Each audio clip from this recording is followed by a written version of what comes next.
Alhamdulillahi Rabbil Alameen. Wassalatu wassalamu ala Sayyid al-Mursaleen.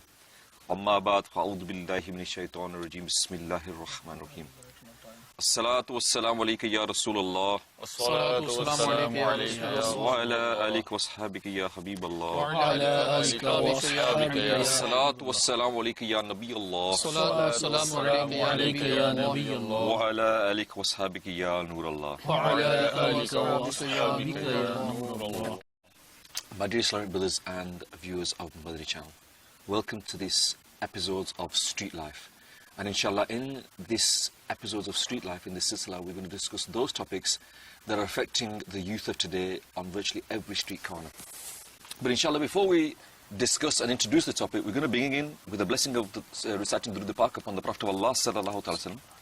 It is narrated that the Prophet of Allah sallallahu alaihi wasallam has said that all people without doubt, the one to attain salvation quickly on the day of judgment from its horrors and accountability will be the one amongst you who will recite his salat upon me in abundance in the world. Sallu ala al-Habib. Sallallahu ta'ala. My dear Islamic brothers and viewers of the Madani Channel, and so without further ado, we're going to ask Hafiz Sahab to recite some verses of the Quran and also ask him to give us the translation as well. Ji Hafiz Sahab. أعوذ بالله من الشيطان الرجيم بسم الله الرحمن الرحيم يا أيها الذين آمنوا إنما الخمر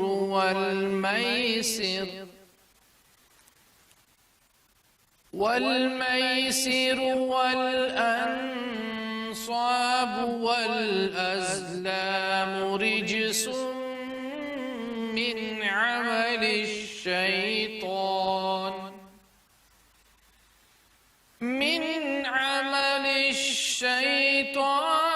فاجتنبوه لعلكم تفلحون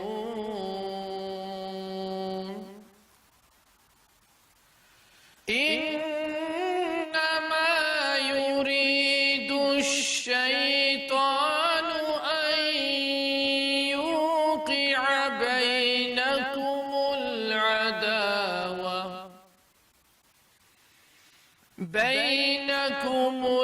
العداوة والبغضاء في الخمر والميسر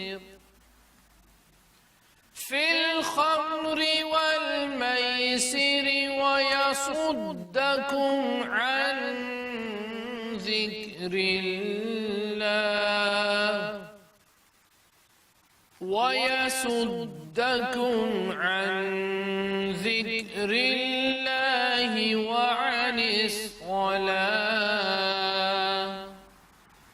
فهل أنتم منتهون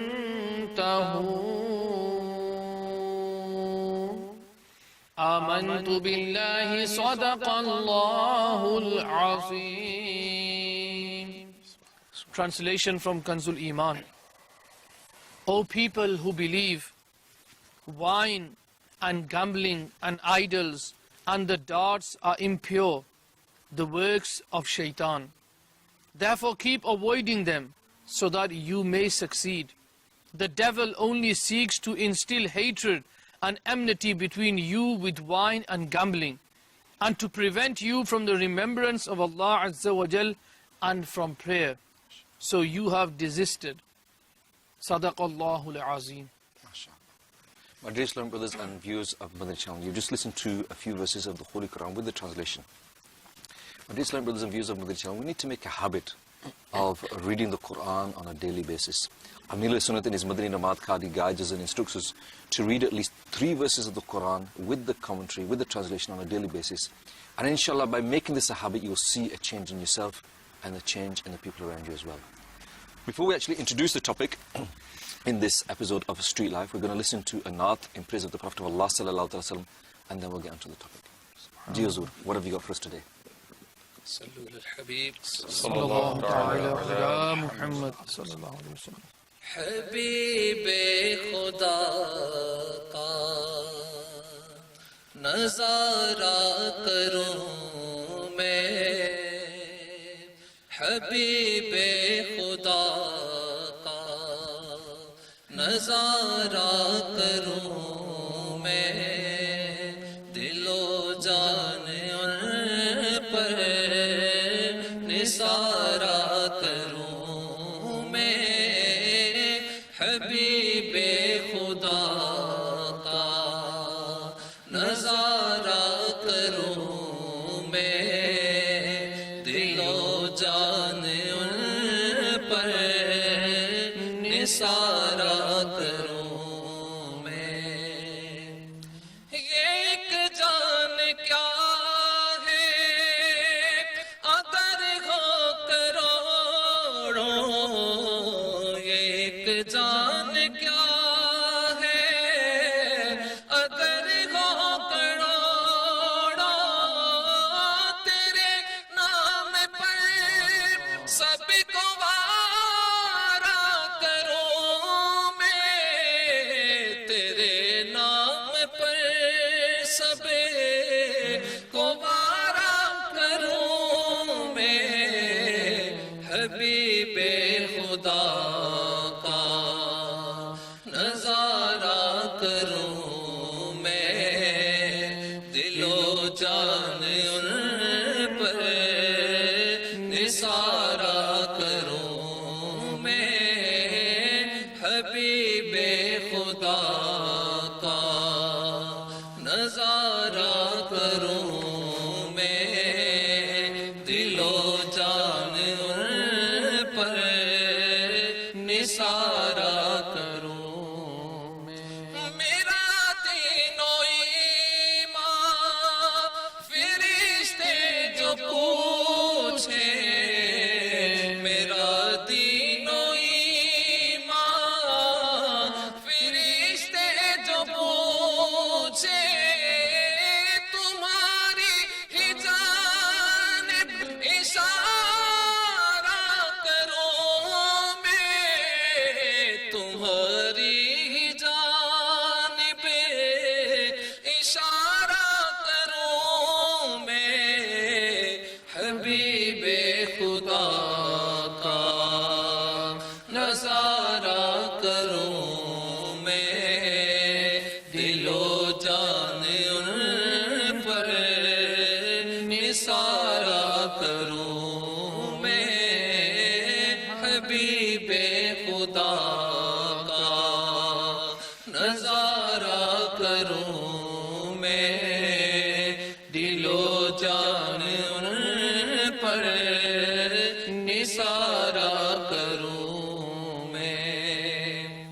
خدا خیر سے لائے وہ دن بنوری، خدا خیر سے لائے وہ دن بنوری، مدینے کی گلیاں بہارا کروں میں، مدینے کی گلیاں بہارا کروں میں، حبیب خدا کا نظارہ کروں میں، دل و جان ان پر نثارہ کروں میں، حبیب خدا کا نظارہ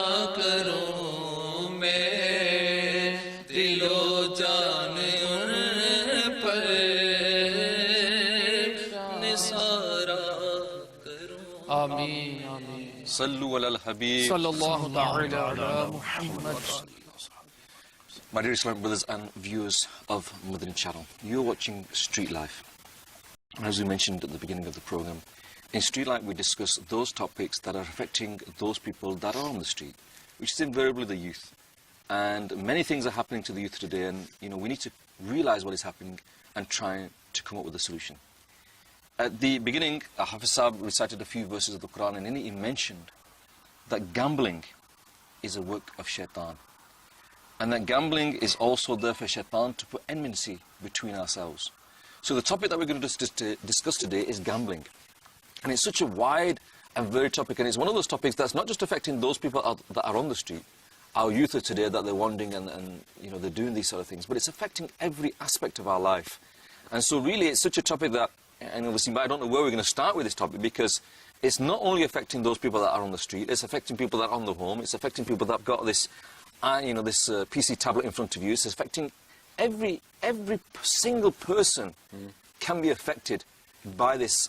And, you know, I'm going to use the word again, epidemic. It can be affected by, every single person can be affected by this.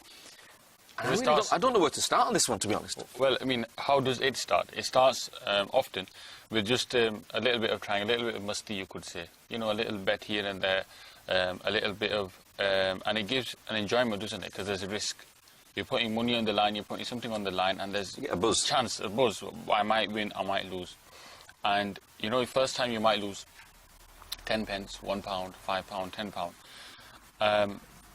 The problem with gambling is that it slowly hooks you in. If you win, yeah, that's hooked you in, because you're going to always think that I've won once, I can always win again. I can repeat it again. Achha, but even if you lose, you're still going to get hooked. Why? Because there's always this thing, well, I've lost this time, that means next time I might win. Yeah. The time after that I might win. The time after that I might win. So this gambling is in a sense... And I've got to make back what I've lost as well. Yes, yeah, exactly. So it's a nasha, isn't it, in a sense? So it hooks you in and it hooks you in, and you're right, it's not just youngsters. There's so many gambling places out there who are giving money free. Yeah. You know, it's like they're throwing that bait inside. Yeah. You know, and they, for example, they'll be saying, you know, £500 free to play. Yeah. But that £500 isn't free. Yeah. Nothing comes for free. No, it doesn't. And you know, and it's not just youngsters. It's you'll hear of, or you'll know people who are married, family, kids, job, everything. But you know, they've had this habit for a long time and they just can't kick it. And you know, the point you mentioned is very important. Back in the days, there was a time when if you wanted to gamble, you used to go to the local bookies, and there was an element of embarrassment. What's a bookie? I mean, there'll be people out there that are not from UK or from up north where you are, lad, that don't understand what a bookie is. So. A gambling shop. Okay. A gambling shop. And back, you know, in those days, it would be embarrassing to have your car parked in the car park, so you wouldn't want to be seen walking in and out. These days, gambling has become so accessible, yeah, that you can gamble on your mobile phone, you can gamble on your tablet. Every second advert you'll see on social media is for a gambling, yeah, and they want to bring you in with a £100 free bet, etc., etc. So there are so many ploys out there to entice you, and once you're in, it has the potential in it to destroy a person, to destroy that person's family. It just, you know, you just mentioned that. It just really makes me think that if you're running any business, yeah, I'm running any business. You know, I've got a takeaway, I've got whatever business. Why would I give you £100? I'm running a business here. Why am I giving money away for free? You're not really, are you? I'm not. No. So, you know, this is a question that we need to ask ourselves. If they are giving us, and I've seen these advertisements where, you know, they're giving you £100 to play bingo. They're giving you £500 to play this game. You know, the question that we need to ask ourselves, and all of us that are watching today, we need to ask ourselves, why are they giving you this money? Yeah, they're a business. They're not a charity, they're running a business there. So that £100, when they give you that £100, when they give you that £200, £500, or whatever it is, they know that by giving you, by the time you spend that £100 on £1 bets or five, they've hooked you in. They've hooked you in, and you know, that buzz that you've got for that period of time, they're going to get that money back, and they're going to get more of you. I mean, a question here is, look, in Islam, gambling is prohibited, forbidden. You know, no question is haram. It's quite a strict stance, it could be said, you know, very strict stance that gambling is haram. And the reason is, you know, our deen, Islam, protects us from all of those dangers that come in gambling. Gambling was rife, you know, in the Zamana Jahiliyat, yani the time of ignorance. Gambling was rife. Maybe, obviously, they didn't have gambling shops and things as we do these days, but there were different forms of gambling in them days. Yeah. And gambling was rife at that time. And the effects, you could say, the destruction it causes is probably the same as what it causes today. And because Islam is a complete way of life, Islam has not just, you know, come to transform an individual, but it transforms society, make a better society. Therefore, Islam prohibited gambling. I think one thing mentioned you, Simba, was different types of gambling. There's so many types of gambling out there that people don't even know that they're gambling. You know, it might be friends betting on something. I think that's what we need to talk about, really. What actually is gambling? You know, some people might look at, you know, well, I've studied the form of these horses. And you know, I've researched, I've watched the form of these football teams, and I know that there's a good chance that they're going to win. And they don't think it's gambling. I think, you know, if you look at one form of gambling, the national lottery, you know, it's so common out there that, you know, not even youngsters, it's affecting the old age as well. One of the brothers were telling me that he went into a post office where, you know, sadly they had a lottery machine as well. And in that, you know, there was an old guy, about 65 years old. He was a Muslim. And, you know, he was there, you know, queuing up to, you know, put his numbers down for the national lottery. Now, the sad fact is that, again, is because of lack of Islamic knowledge. Now, when he was putting them numbers down, ma'azallah, ma'azallah, thumma ma'azallah, he was saying, Bismillah ar-Rahman ar-Rahim, inshallah, I'm going to get the numbers there. Now, Amir Ahl-Sunnat has written in the blessings of Bismillah that according to Fatawa Alamgiri, the one who reads Bismillah before drinking alcohol, fornicating, or gambling, he has committed kufr. You know, and that brother, he says that I did try to tell him, but, you know, again, you know, he says, what would you do? But again, there might be people out there say, well, it's only £1. You see, it's only £1. What's wrong with that? It's a dream of being rich. You want luxury. What's wrong with dreaming? It's aspiration, but you know, for the attraction of being rich and seeing these millionaires and stuff like that, and you know, the odd person here there will win. Yeah, somebody will become a millionaire. But for everyone that becomes a millionaire, well, in a minute we'll talk about those people that do become millionaires as well. There's millions others who lose. Yes. Yeah. So when you say there's two sides to the coin, I think that's not a fair assessment. You know, this coin, that if you were to use that phrase, there's one side to it which is one person winning, and there's millions on the other side who have lost. And you know what goes into a person's mind at that time? He goes, well, I'm going to build the biggest masjid in our area. Yeah. So and so often, I'm going to make sure that they have a good hospital. So the shaitan, he always whispers these kind of things. That, look, you're doing it for a good cause. It's all right. For a good cause. And even though, you know, even that is haram as well. Many years ago, I remember there was some news about probably one of the first Muslims that made, you know, a big win. And the story was that he'd made, I can't remember how many millions he'd won on the lottery. And, you know, he had, I don't know how many brothers. So he thought to himself, right, I'm going to go home and I'll give 1 million to this brother, 1 million to this brother, 1 million to this brother, 1 million to this brother. And so he goes home with this good intention, so to speak, if that's what you want to call it. And he gets home and he tells his wife, and his wife says, you dare do anything like that, yeah? This money's ours, you know, we're giving it our children. And to cut the long story short, within a couple of weeks, the brothers that I know that were in that town, they said that they saw him sitting in the masjid, in the corner, crying and wishing that he'd never won the lottery. You know, he just won millions of pounds, and he was crying because he said, this money has ruined my life. Yeah. Everything I had has been ruined. I've lost my wife, I've lost my kids, I've lost my brothers, because I'd made a promise to my brothers and never gone on that promise, and everything, he just lost it all. And he said, this money's been a curse for me. I wish I'd never done it. So, yeah, you know, we might think that he's won X number of millions of pounds, and you know, he's got as they say, a life of Riley now. You know, my life's going to be sorted now. My life's going to be sorted. Well, it was sorted. In his case, it was sorted. The question is, the wider question, isn't it? That does money bring happiness? Well, yeah, there is some truth in that. It doesn't always bring happiness, and there's proof, really. There was a case about an older guy who won the lottery. As soon as he heard that all his 6 numbers have come up, you know, he was so happy. He had a heart attack and he died. You know, so... And on the flip side of that, he had a heart attack following that he just committed the sin of gambling, and being happy at being successful in committing that sin. So, you know, only Allah knows what the state of that person will be. That at the time of death, you just committed a sin, and at the time of death, not only have you committed a sin, but you're happy in committing that sin. And that happiness is what caused you death. And, you know, there's a lot of... you know, institutions and companies that are propping up today, and they're targeting, you know, especially we're talking about youngsters, you know, and these youngsters are always in danger, and they're targeting these youngsters. And you know, being in the mahol, you talk to these youngsters, and so many of them, you know, they've said that, yeah, we haven't played the lottery, but we have gambled. Football, for example. There was a game that one of the lads was saying is that we used to get money from home, £1 or something, and we used to throw it near the wall. Whoever pound is near the wall, he gets the pound.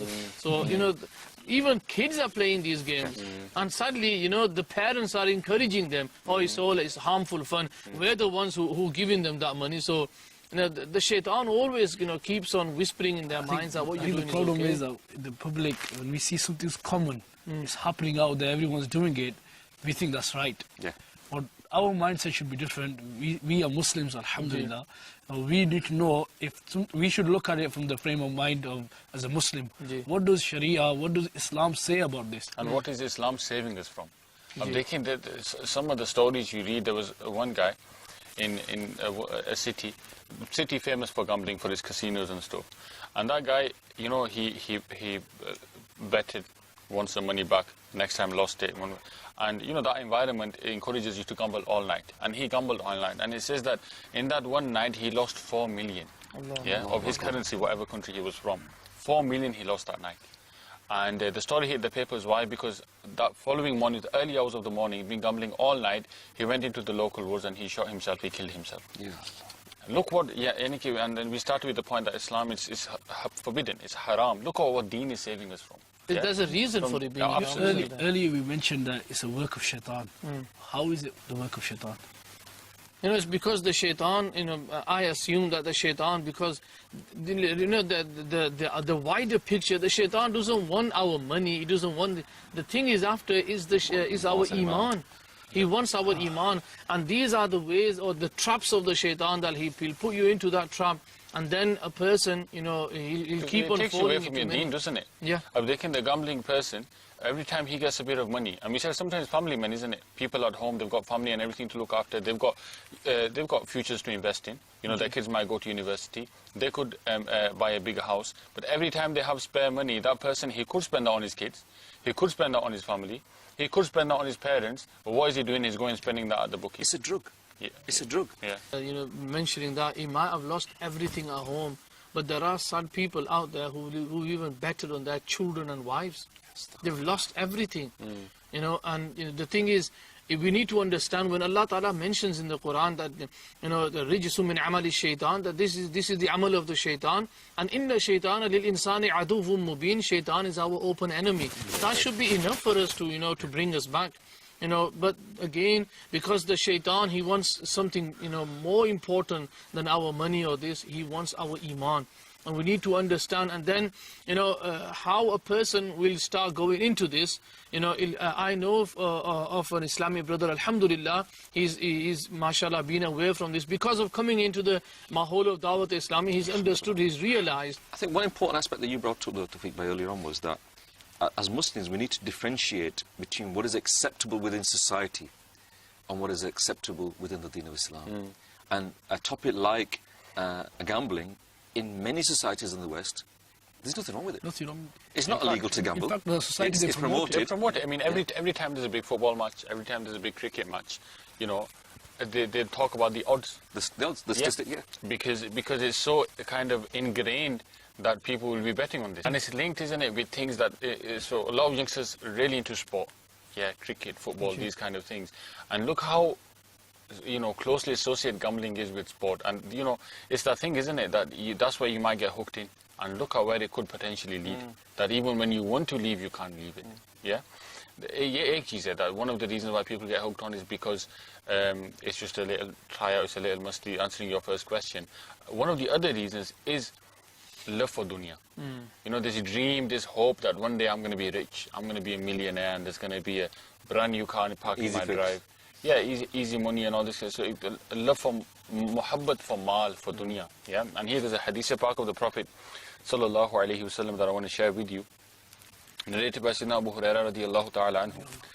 He says that I heard Allah's Messenger sallallahu alaihi wasallam saying that the heart of an old man remains young in two respects.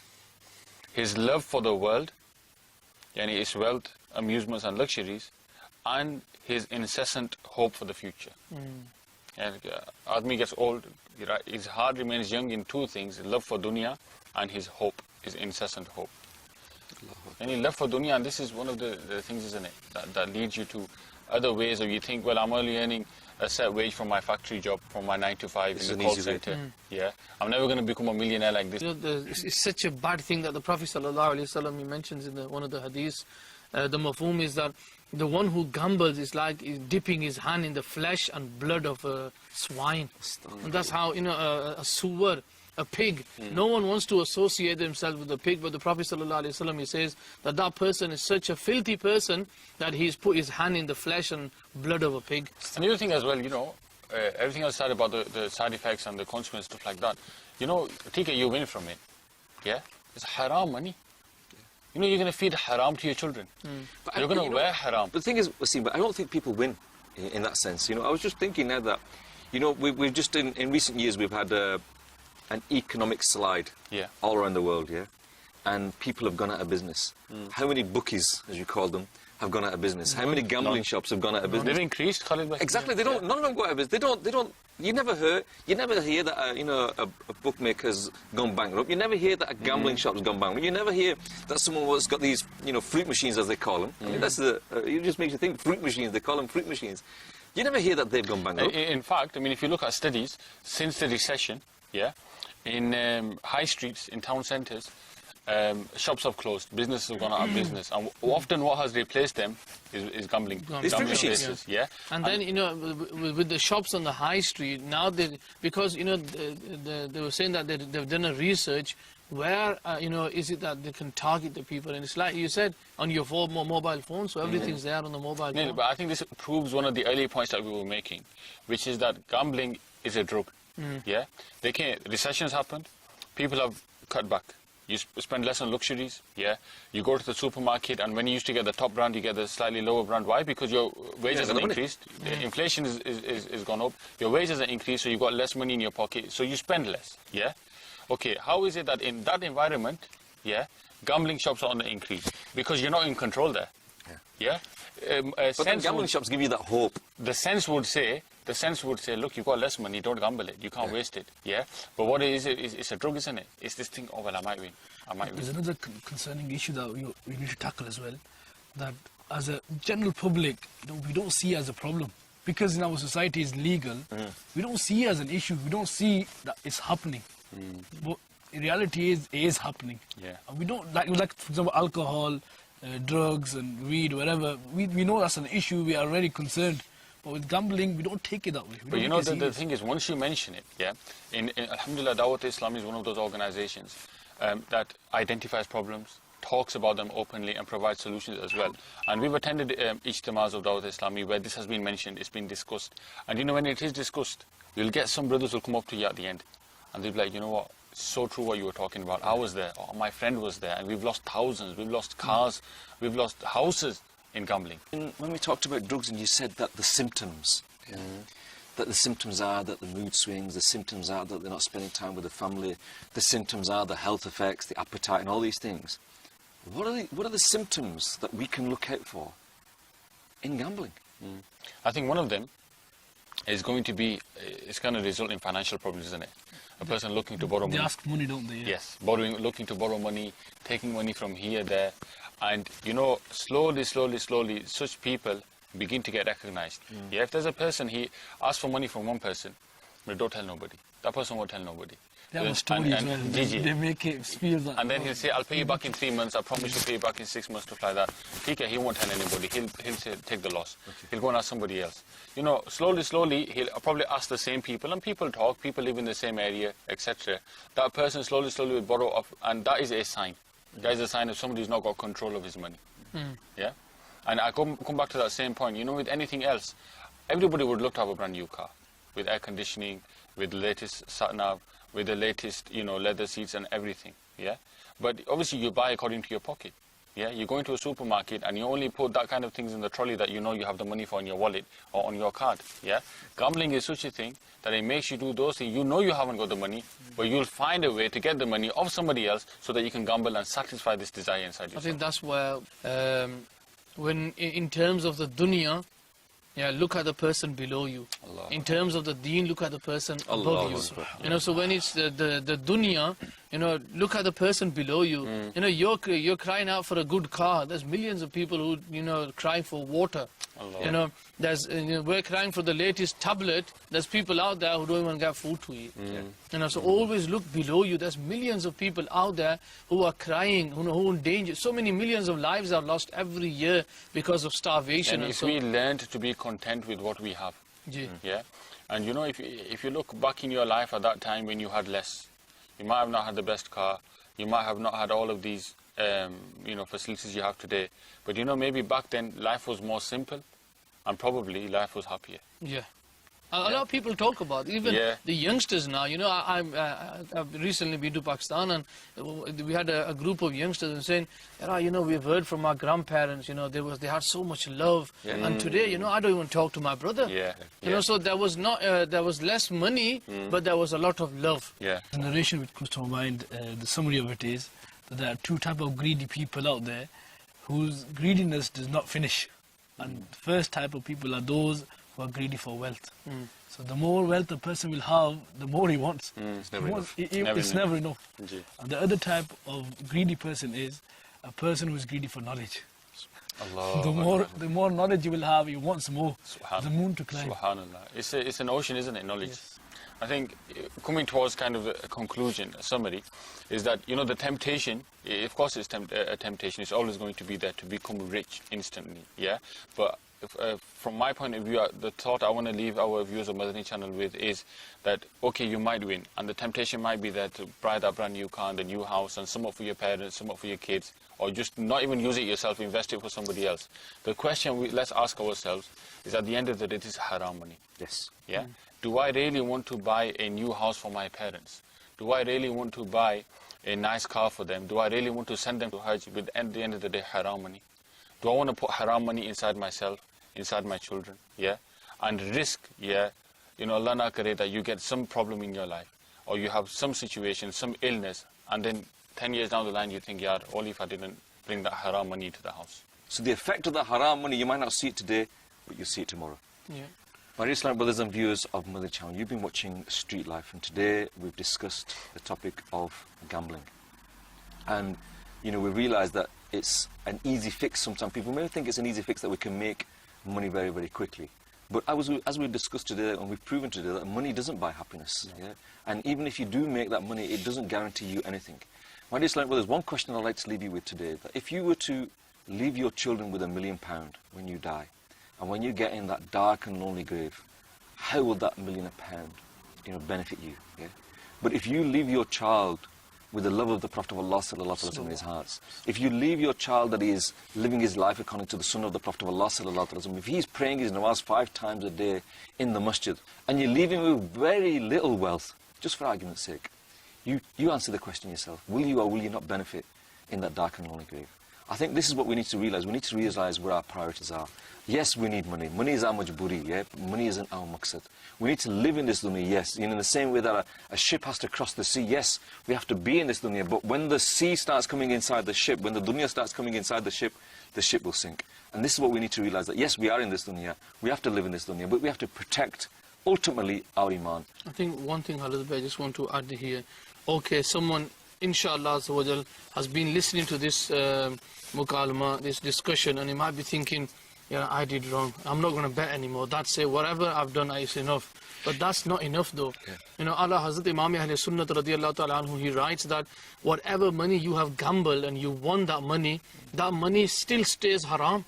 You need to get rid of that money. My dear Islamic brothers and viewers of Madani Channel, you have been watching Street Life, in which we discuss those issues that are affecting not only the youth of today. The aim was to discuss the topics that are affecting the youth today, but some of these topics are not only affecting the youth, they're affecting every sector of our community. I pray to Allah that Allah give us the ability, and all of you, to stay away from this sin and live our lives according to the sunnah of the Prophet of Allah sallallahu alaihi wasallam. Ameen bi jahin nabil ameen. Sallu ala al-habib sallallahu ta'ala ala Muhammad.